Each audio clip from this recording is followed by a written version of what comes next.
What is going on, Jet fans? Matt O'Leary back with another video. Today I want to get into Woody Johnson's rant about the offense and the New York Jets and throwing Zach Wilson under the bus.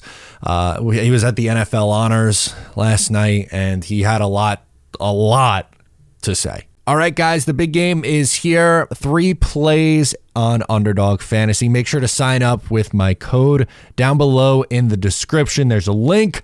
Get in on the action while you can.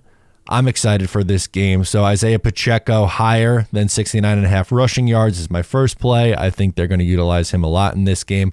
Christian McCaffrey higher than 5 receptions. I think that Brock Purdy's going to be checking the ball down. We know how good of a weapon Christian McCaffrey is in both the rushing game and the passing game. And then finally, you have George Kittle at a higher with a scorcher of 1.2 times. 0.5 rush plus receiving touchdowns, so he's just got to get in the end zone. I think both tight ends get in the end zone with George Kittle and Travis Kelce, but I'm putting George Kittle in because he's got the scorcher.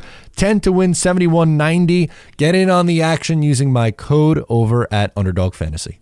Before we get into the quotes, I just want to make my opinion on Woody Johnson abundantly clear. Woody Johnson's an absolute moron. I cannot stand anytime he opens his mouth. It just it makes my skin crawl. This guy doesn't have a clue what is going on. He is, again, saying all these things about, oh, we didn't have a backup quarterback and, you know, this went wrong and that went wrong and we got to fix this and we got to fix that. And this is the same guy who in season in 2023 decided to raise ticket prices for the season ticket holders. Again, I am not a season ticket holder, but I will go to bat for the season ticket holders every single time because all this guy does is break you over the coals. I have no clue why anyone would be a season ticket holder for the New York Jets because the organization treats them like absolute and utter garbage. And Woody Johnson, who we know likes to consume media and likes to have a feel for how everyone feels about his franchise, the most sensitive owner in pretty much all of him and James Dolan. Dolan might be more sensitive because he's throwing guys like Charles Oakley out of the building for saying something negative about him. But so maybe not. He might not be the most sensitive owner, but he is up there. Woody Johnson is absolutely up there. And I wish if I got to speak to Woody Johnson, my one piece of advice that I would give him would be to shut the fuck up. Shut up. Stop talking. You are only making it worse. Every single scenario with Woody Johnson, that anytime he talks, he just makes matters worse. It would be in his best interest to just go away. Provide the money for the team. He does that. Great. He is willing to spend money. That is only half the battle. The other half of the battle is staying out of the way, and he has no idea how to do that. He has to get his grubby little paws all over this franchise, and he can't just hire a football person and let them run the team. No, instead, he's got to have weekly meetings and daily meetings. Robert Saleh said it. He talks to Woody Johnson every single day. How many head coaches are speaking with the owner of the team every single day? In the bombshell article from The Athletic, there was, a report in there talking about how, the Jets ran it by Woody Johnson that they were going to, transition some of the older guys like Uzomah, Randall Cobb, Dalvin Cook out and start getting more of the younger guys involved. Why are those kind of decisions being run by the owner? That was the biggest red flag and light bulb going off saying something is wrong. It's Woody. Woody is such a problem with this team. And the quotes, they're not good. None of these quotes are good. Some of them are obvious, but just saying it out loud is making it worse.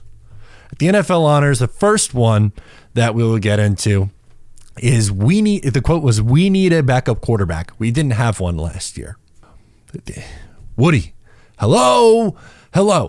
They had an opportunity to sign one in March and they punted. Instead, they said, we're going to say this, our number 2 overall pick from a few years ago he needs to be reset. The coach said it. The GM said it. Everyone in the world was like, okay, Zach Wilson needs very evidently a reset. So what do? They go out and they get Aaron Rodgers. I applauded them for it. Great. They got aggressive at the most important position in the sport. Great. Fine. Their backup plan for that, or if something, God forbid, went wrong with Aaron Rodgers, their backup plan was Zach Wilson. They go right back to the guy who played bad enough to the point where you had to go out there and get somebody else, where you had to go and trade 2 second-round picks for a 39-year-old at the time quarterback. That was their contingency plan. And then after week 1, Aaron Rodgers gets hurt, and there were the rumors and the rumblings that Woody Johnson was like, you got to figure it out with what you have. And to me, this feels like, again, maybe I'm wrong, but this feels like Woody Johnson didn't really like the article that came out from The Athletic, last week or 2 weeks ago, whenever it was. And Zach Wilson was obviously one of the guys who was a source in that report. Anyone who was on their way out, either one, on their way out, or number 2, just recently left. Any of the positional coaches that were out, any of the former players who left, either this past year or are going to leave, any of that. And maybe he just wanted to be like, I'm going to get the last word in, because Woody Johnson just always has to do that. It's like, we didn't have a backup quarterback. We need a backup quarterback, which is true. They do need a backup quarterback for this year, but we didn't have one last year you're saying the quiet part out loud. You don't do that. Everyone knows that. Anyone with half a brain was saying that last year, and it was something that they were being frustrated about, and it still happened. The fact that it happened is the biggest problem. Number 2, Woody Johnson on Robert Saleh and Joe Douglas. The discussions we've had the last couple months, they've seen me about as mad as I can be. Great, fine, be mad, frustrated, the whole 9. But then to follow that up with, I'm not a playoff mandate guy, but we have to do a lot better than 7 games. This guy, again, it doesn't have to be said out loud, but there's just no urgency. There is no urgency. They're just kicking the can down the road. 13-year playoff drought? Okay, yeah, no, you don't have to be a playoff team. No, it's fine. Status quo. The status quo Jets. That's what they are. That's how they acted all year. After 4 plays in, after Aaron Rodgers goes down, it was, Joe Douglas going, hey, what were we supposed to do? He goes down. And they operated like they had a pass from Woody Johnson. And I'm not going to give a playoff mandate, but we have to do a lot better than 7 games, which again is true. They must do a lot better than 7 games, but they will never come out and say they need to be a playoff team. They do. We have my quote, as the owner would say, we have the longest active playoff drought. That has to change. That's it. You're saying it without saying it. We have the longest playoff drought in the sport. That has to change. That's it. Simple. 1 sentence. If you're going to speak, that's what I would say. And then last thing, we got to fix our offense, he says. We got to fix our offense. And I think we'll do that. Aaron Rodgers will be back, and we'll protect him, and we'll get the flow and get into it. And defense is pretty good. Pretty good, and it would be better if our offense could do something. They do. He ranted and raved about this offense, which is true. Now Aaron Rodgers should help it. You have some nice pieces like Garrett Wilson, Breece Hall, Elijah Vera Tucker coming back. They do have some nice pieces. They need another wide receiver. They need a backup quarterback. They desperately need offensive line help. They talked a lot about Robert Saleh putting more focus on the offense. As the head coach, it should be, a balance, right? He should oversee everything. It shouldn't be like just overseeing the defense and have, the offensive guy run the board. Like, remember, oh my God, I can't believe I'm bringing this up, but remember Adam Gase and Craig Williams was basically the Jets. They had a defensive coach and an offensive coach, and just the tension. It was an absolute nightmare with that powder keg.